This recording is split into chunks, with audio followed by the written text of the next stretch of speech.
Hello, my name is Danzy and welcome back to another RWBY reaction video. Today we're going to be watching the rest of the World of Remnant videos. I've watched the first one and it was quite a while ago, but I just went back and caught up on it. But the rest of World of Remnant Season 1 is around the end of Volume 2. And given that I've just finished that, I'm going to catch up on the rest of them before moving on to Volume 3. Probably at some point in Volume 3, I'll react to the rest of the World of Remnant. I should double check what the watch order is, probably. That would probably be a good thing to do, wouldn't it? I presume it would be around Season 3, but Volume 3. They like to do things in volumes. But yeah. For those who just watched the last RWBY video, I'm very sorry about how that all turned out. I don't know what happened with that.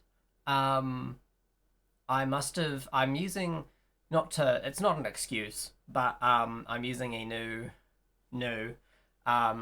a video editing software that I'm not 100% familiar with or not 100% comfortable with, which is DaVinci Resolve. And so I must have accidentally shifted the entire timeline when I was video editing, and so everything is out of whack somehow. But I'm gonna have to just leave it as it is. Personally, I think it's too late. I have the file. I could go back and re-edit everything and upload it again, but I mean, screw it, right? We'll just ball. So yes, big apologies to that. I'll make sure I do not do that kind of stuff going forward, or at least try my best. This is also pretty late as an upload. Again, sorry about that, but it's been a pretty bad year, a bad start to the year, especially in terms of uni stuff. I've been really struggling with finding motivation, even just to like go into classes and do my projects and stuff. So it's that lethargic feeling has kind of spilled over into the YouTube stuff. But I'm still doing it. I'm right here. So like, she'll be right? That's the goal sentiment. Like, just roll with the punches. I'll be alright. Just might not be as consistent as I was hoping to be. Yeah, other than that, let's get into it. Before I said I wanted to do the Nintendo Direct, the Pokemon Direct. That ended up like most of that wasn't actually all that interesting, but so I probably won't upload that other than the Winds and Waves stuff, which was really cool, but I didn't want motivation again, so I'm probably not going to upload that. Unfortunately, I don't think my reaction was very good to it. It was mostly just like, oh, what's that? Wow, I couldn't really offer a lot of I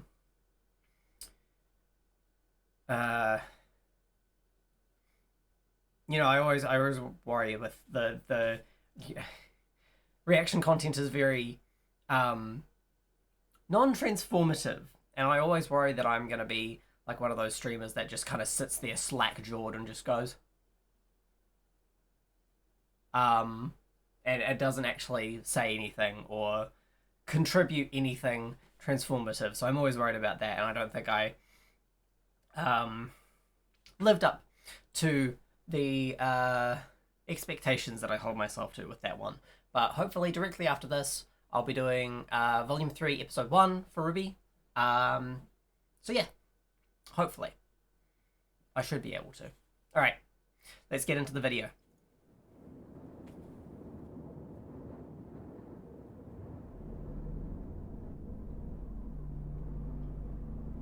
Kingdoms. The world of Remnant is a dangerous place, particularly for man.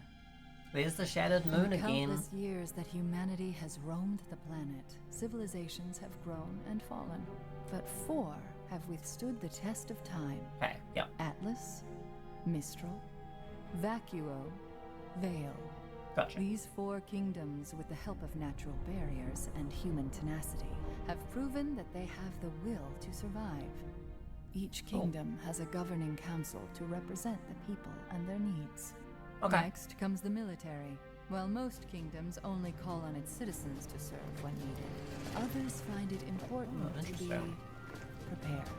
So, There are still Atlas. those who choose to venture outside the walls of the kingdoms. Roaming nomads and small villages are not uncommon, yet neither is their tendency to disappear overnight. Ah. Lastly, the Huntsman Academies. These institutions' sole purpose is to train the next generation of huntsmen. The next generation of defenders that will live and die to protect the lifestyle that they've become so accustomed to. Yes, the world of Remnant is indeed a dangerous place, but the Four Kingdoms stand as beacons of hope, as safe havens from the darkness that surrounds them. They are the key to mankind's survival, as long as they stand united. Okay, that's not... that's not ominous at all. Alright. So that's Kingdoms. Not too much to break down there, other than, I think, stating that there was there are the kingdoms, or the nomads, that travel outside the kingdom borders. So it makes me wonder if there's something like Mountain Glen, that's like civilization that they were trying to build up outside of Beacon. Whether or not there's anywhere like that, like more than a village, but less of a, one of the four kingdoms that has actually succeeded. Yeah. I presume as Team RWBY goes out more and more on their adventures and on their missions, we'll get to see more of the wider world, but that kind of yeah.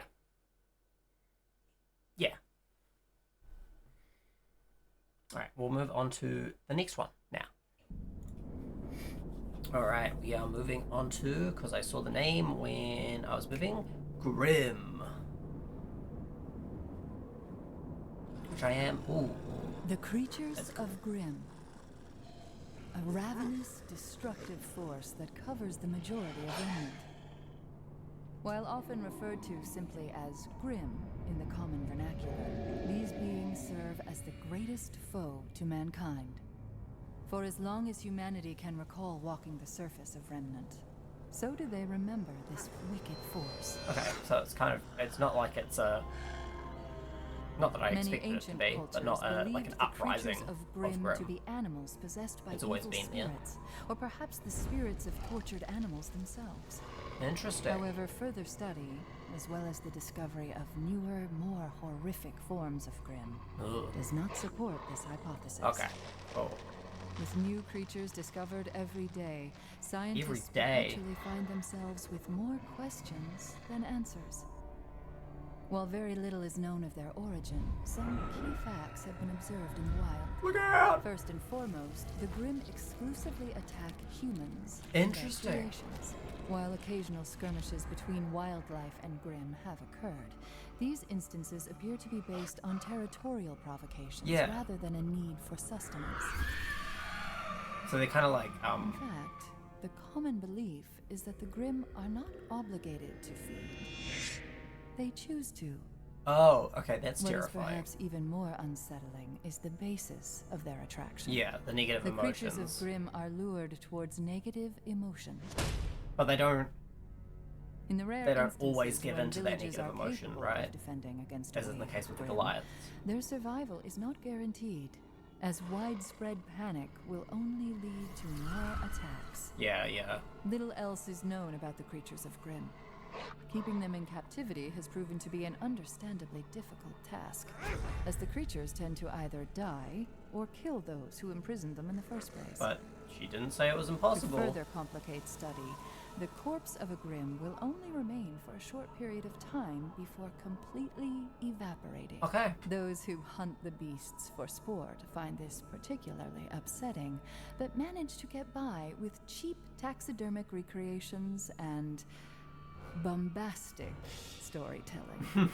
Although the creatures of Grimm appear mindless, more delicate observation has proven contradictory. Yeah. It has been noted that again, while younger Grimm tend to be more reckless, older Grimm, who have managed to survive their battles, have the tendency to learn from their experience and will exercise caution in the future.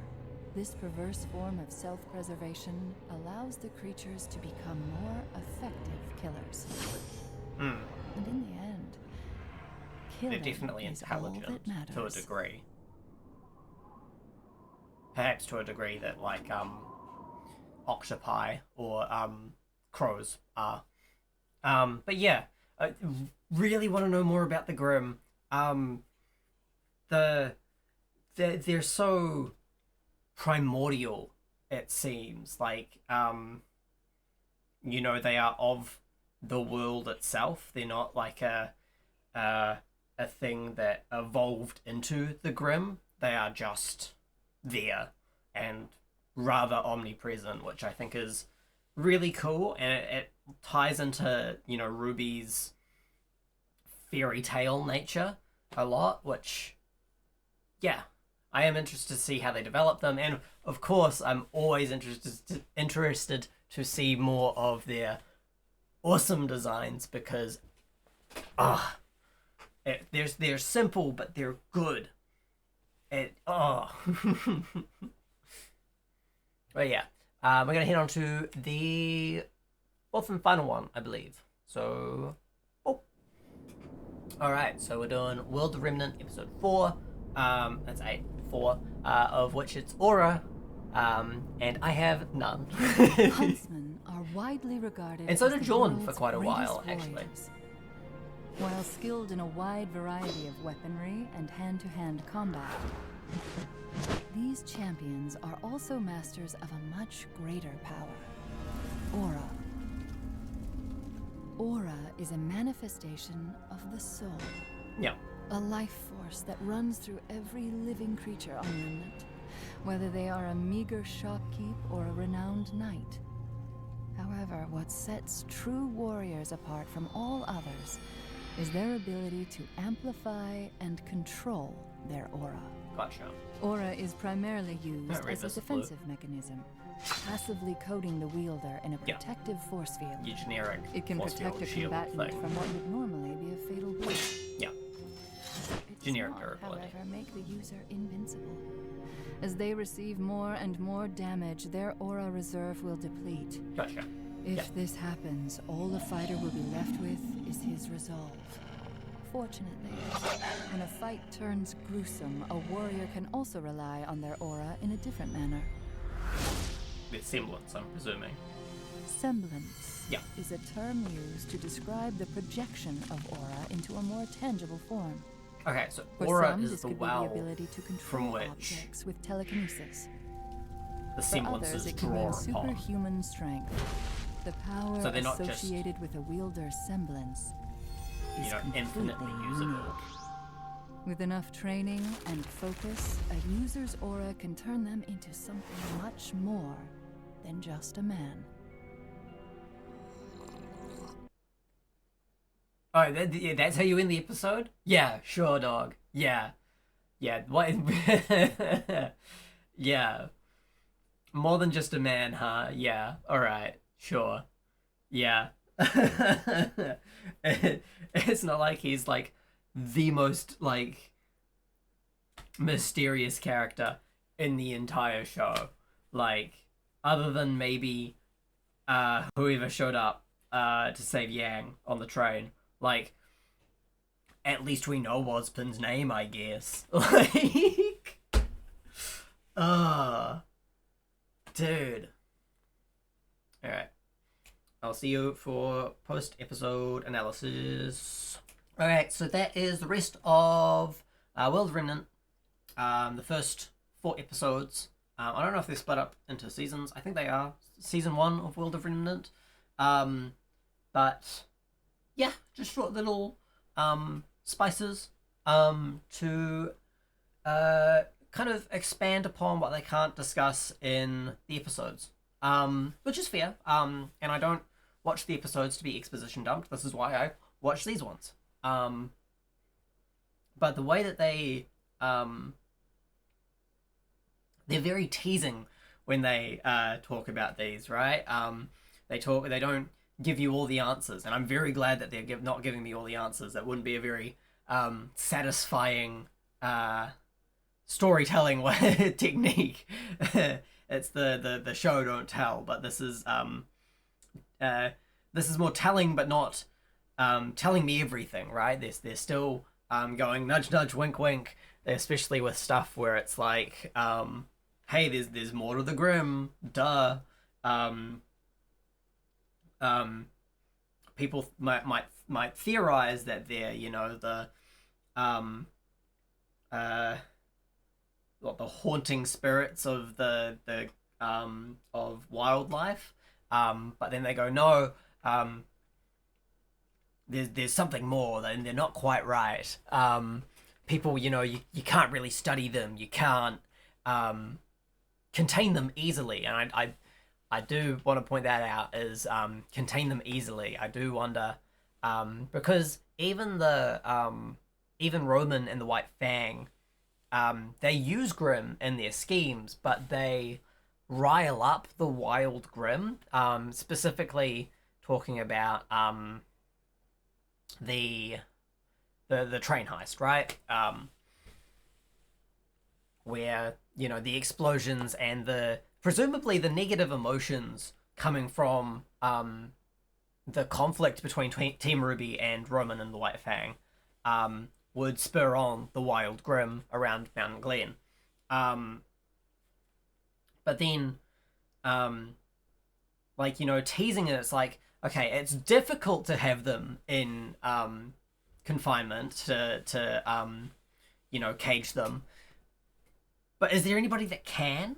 Like, are we gonna see like a villain, like later on? Like, it gives me like zombie TV show vibes, like where they, like, you know, cage them up and they have like pit fights with the zombies or whatever, and, like, you know, our characters get dropped into like an underground fight ring, but for well, the case that I'm thinking of is zombies, but in this case it'd be Grimm, right?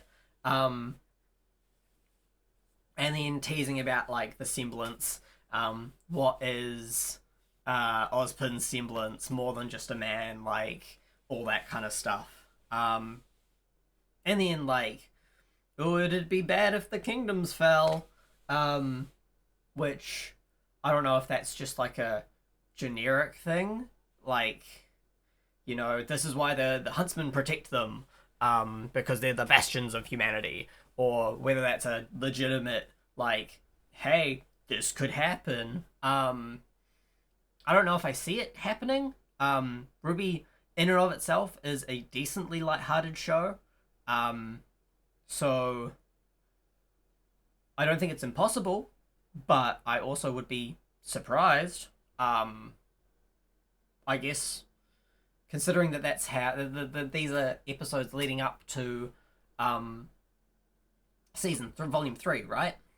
So I guess it depends on what happens in volume 3, and also if there's any, I will double check the theme Bob, but whether there's any World of Remnant in volume 3 that I will need to watch either as I go or at some point in volume 3. If you guys could give me a heads up as to whether there's any, because I don't think there would be, but it's always good to double check. If you guys could give me a heads up as to whether there's any spoiler stuff in the upcoming World of Remnants, where I should watch it after X episode, or either that or just at the end of the season. I'm not sure. Yeah, let me know. It'd be good to know. Other than that, yeah, I think I'm happy. We've talked about it enough. It's only a short little episode. Something to watch while you're something to put on YouTube while you're eating. So I hope I have entertained you like a little jester. But yeah, for anybody. What am I saying? If you want to, like and subscribe, but no pressure. Alrighty, I will see all of you guys in Volume 3, so hopefully it won't be too long. See you then.